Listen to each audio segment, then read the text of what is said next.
Secret সোর্সের মাধ্যমে আমাদের মোবাইল অফিসারের কাছে ডিউরিং মোবাইলে আমাদের এসআই ফ্রান্সিস আলামের কাছে একটা খবর আসে।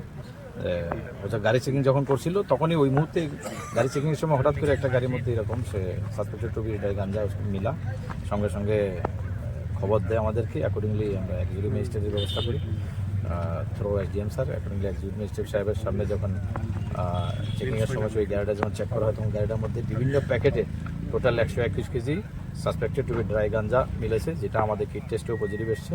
অ্যাকর্ডিংলি আমরা ওই ড্রাগসগুলি আমরা সিজ করেছি এবং একটা এটা ড্রাগগুলি মিলেছে হচ্ছে TR01L3923 একটা হোয়াইট কালার সুইফট ডিজায়ার গাড়ির মধ্যে। অ্যাকর্ডিংলি 2টা লোক গাড়ির মধ্যে ছিল, যারা যে রনি রুদ্রপাল আর হলো জয়ন্ত সরকার, যাদের বাড়ি আমতলী আগরতলা ওএনজিসি, তাদেরকেও অ্যারেস্ট করা হয়েছে এবং এই রিগার্ডে একটা NDPS একটা আমরা মামলা নেব। এরপরে অ্যাকর্ডিংলি আমরা ইনভেস্টিগেশন স্টার্ট। স্যার যেই মালগুলি ধরা হচ্ছে এটার কালোবাজারি মূল্য কীরকম হতে পারে? কালোবাজারের মূল্য মোর দেন 5 লাখ।